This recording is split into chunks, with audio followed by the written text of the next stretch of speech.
Absolutely love this question. You guys know that I love talking about the emotional roots to physical symptoms, and Amy asked this question about the iliopsoas.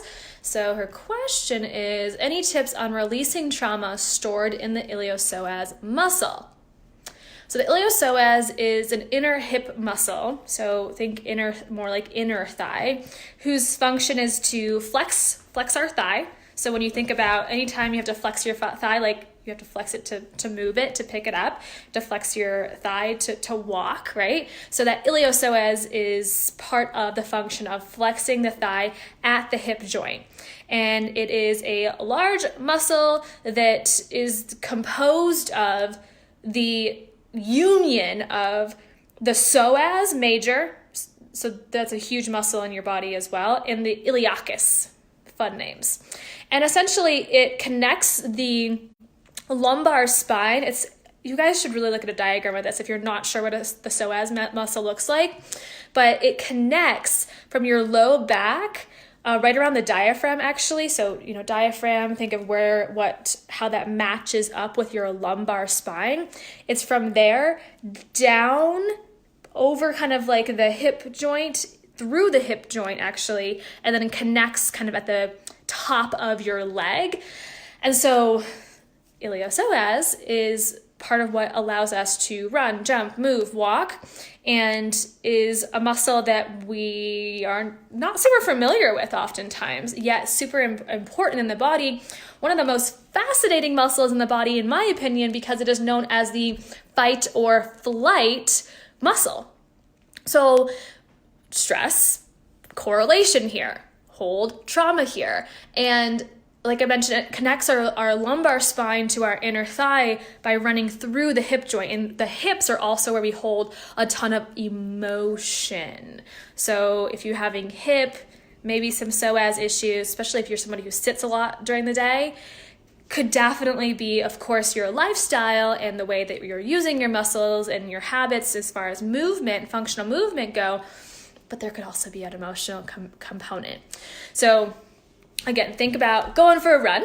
Well, we need iliopsoas to be able to kick, to be able to run, which are those survival mechanisms. When a bear was coming after us, our ancestors, hopefully none of you have been chased by bears, then we have to engage that muscle to like take off running, and you're running for your life. Fight, flight, freeze, arguably. Freeze would just be more the constriction of it, but more of the kick, fight, or flight, I'm getting the hell out of here, run, run, run. And so our nervous system senses that we're in danger. Central nervous system, mayday, mayday, she's in danger. Psoas fires up and we start to run or kick. And that neural connection between our brain and the muscle is a two-way street. So we can either have constriction, pain, tightness in the psoas that then creates this stress response in the mind, or maybe there's something stressful in our life that is telling the body to constrict and squeeze and tense up, or survival mode, which is fight, flight, freeze. So this is fascinating. And when we're in survival mode, when our body knows it's triggered, it's signaled to kick on, survival, we need to kick in the stress response, which is not inherently bad, right? Stress response is something that has been beneficial to us in our life when we need to fight for our lives, when we need to keep going, and we need those stress hormones. But then as a society, we see so many people who are living in that chronic low-grade state of stress, which then there's so much adrenal fatigue, right? So my point is adrenal fatigue. So when we are producing excess cortisol and that muscle is like, okay, we're triggered on stress all the time, at least at a low grade state. Well, now our body's pumping out cortisol and our adrenal glands are working really hard. But what can happen is they get fatigued, and then there's this whole downhill, very complicated effect within our body that is related to stress, because our adrenals are part of what is called the HPA axis, or the hypothalamus pituitary, and adrenal axis, which is this major communication pathway in our body and affects so many different processes, especially related to our hormones. One of those hormones being cortisol, our stress hormone. So very important to look at how this affects adrenal fatigue. One more fascinating thing about the psoas muscle, or iliopsoas, because that's the union, right? Before we go into some suggestions on how to release the trauma and open ourselves up out of fight or flight and into relaxation, is that our psoas is also correlated to the diaphragm. So our diaphragm is you guys have seen people like do CPR, right? There's a diaphragm. And the iliopsoas, or it's actually the psoas major, that connects to the base of the diaphragm, the same spot along the spine. And so when we are stressed, we also can't, or in panic state, we can't take a deep breath. Have you guys ever felt that, where you're like, I'm stressing out, and I'm short of breath, right? So when that muscle releases, now the diaphragm can also expand and we can take a deep breath, which also signals to the brain that you are safe, that it's safe to relax and to take that deep breath. And you can think about like when we're running away from something and stressed out, it's also contraction, short breaths, relaxation, deep breaths. It's all connected in our body. Everything's connected. So one of the most cool, in my opinion, suggestions to release trauma in the iliopsoas/psoas is what's called pandiculation. And pandiculation is known as like nature's reset button. Fetuses do it in the womb. We do it when we wake up in the morning.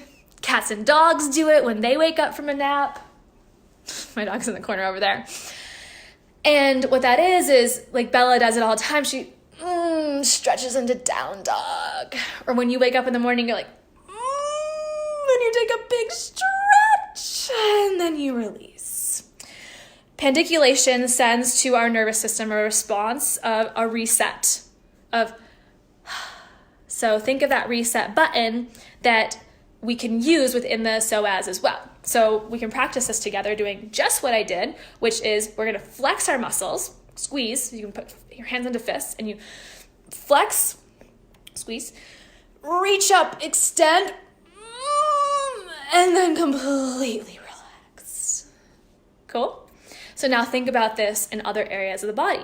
You can think of literally curling your whole body into a tight little ball, flex, and then reach out the whole body into a star, and then let go. Now let's talk about it in the psoas muscle.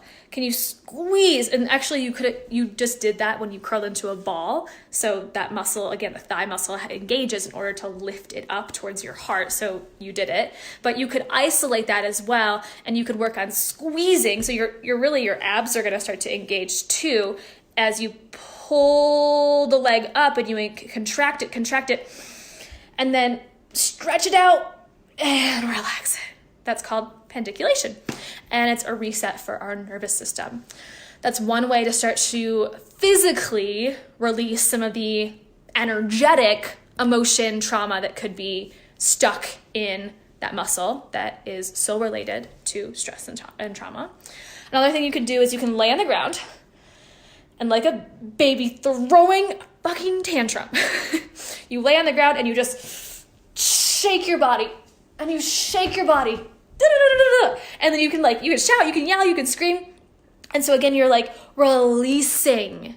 You're getting out of that, protect me, I'm not safe in this world, squeeze, kind of constipated energy. And then you're like, freedom, release energy. Lie on the ground, shake the shit out of your body.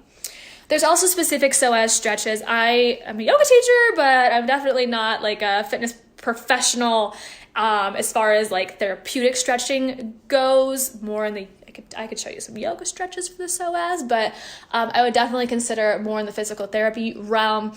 If I'm sure you can Google this as well, but just doing some stretches for iliopsoas. And so it's gonna be more like inner thigh and really also through your belly. My massage therapist massages my psoas. It's a bitch. He plucks my psoas. So he will go into here and he will like dig in. He'll find my psoas and he'll just kind of like pluck at it. And that's another, I feel like I did 1,000 sit-ups the next day, but really I just got a massage on my stomach. But he will start to work it out. It's another really powerful way. So here we go. I'm sitting and I'm contracting my psoas by sitting. So if you can reduce your sitting or time each day sitting, that's another great way. Adrenal support. So we just talked about how this could be related to chronic stress in the body and definitely affect your adrenal health, adrenal glands. So supporting your adrenals physically with adaptogenic herbs, but also emotionally, because there's such an emotional component here. And we just talked about how this neural connection of the brain and the iliopsoas is a two-way street. So you tell me what you intuitively feel. Do you feel like sitting all day has caused this stress in your body? Or do you feel like there's a mental, emotional, spiritual stress that is causing your body to react in this way? It goes both ways. So reducing stress is probably the number one thing. These are all great examples of what you can do physically to release some of this that are super supportive.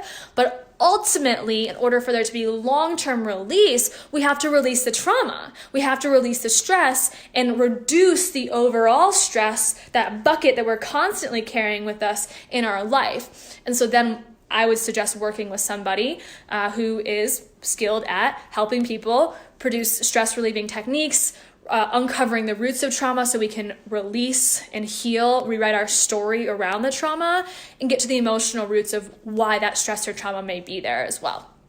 Cool? It's fascinating, right? Fucking fascinating. I love science. I especially love neuroscience. It really gets me going. Thank you for this question, Amy. Hope you guys learned a lot today. And even if this you don't feel like you have a tight psoas, well, I want you guys to really feel into everything I just shared and notice how that psoas may be affected when you didn't realize it because of the stress, fight, flight, freeze response in our bodies. All right, guys, see you soon.